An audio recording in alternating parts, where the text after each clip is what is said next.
Sì, abbiamo affrontato una squadra che, devo dire la verità, in questo campo se la gioca con tutti.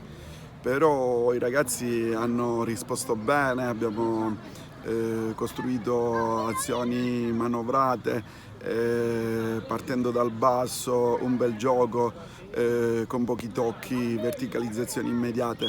Devo dire la verità che abbiamo ribaltato il risultato, ma lavorando anche molto sulle fasce che oggi hanno dato più che mai il loro contributo, ma devo dire che tutta la squadra, tutta, se escludiamo due distrazioni, li potrei chiamare così, difensive, dove abbiamo preso i gol, poi per il resto contentissimo.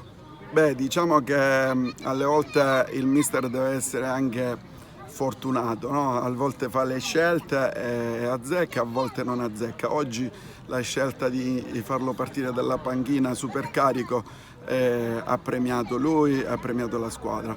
E devo dire la verità che tatticamente era impostata così la partita, che nel secondo tempo dovevano dare il contributo alcuni che volutamente partivano dalla panchina, ed è riuscito. Allora, il Vizzini aveva una bella squadra, ma anche il Petrosino non scherza. Avevamo studiato il Petrosino e quindi non immaginavamo un risultato così eclatante, ma lo sospettavamo perché hanno proprio una bella squadra. E devo dire che le squadre che sono arrivate a questo livello sono tutte uno spanno in più.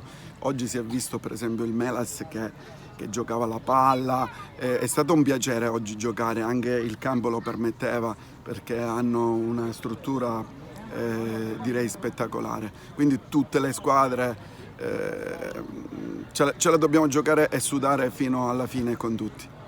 Sì, il 2-2 fuori casa sicuramente con il gol che vale il doppio è un risultato importantissimo, però non vuol dire nulla perché è pur sempre un pareggio, basta una minima distrazione e poi mandare all'aria tutto. E,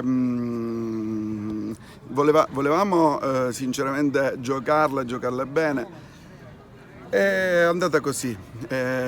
Speriamo in casa di chiuderla solo perché ci tiene tutta la collettività, ci tiene la squadra, ci tiene la società, ci spingono tutti. E per il Villarosa questo evento della Coppa è un evento prestigioso, mai accaduto prima, e quindi al di là del risultato, di quello a cui serve la Coppa, ci tengono, è un prestigio a cui non vuole rinunciare nessuno.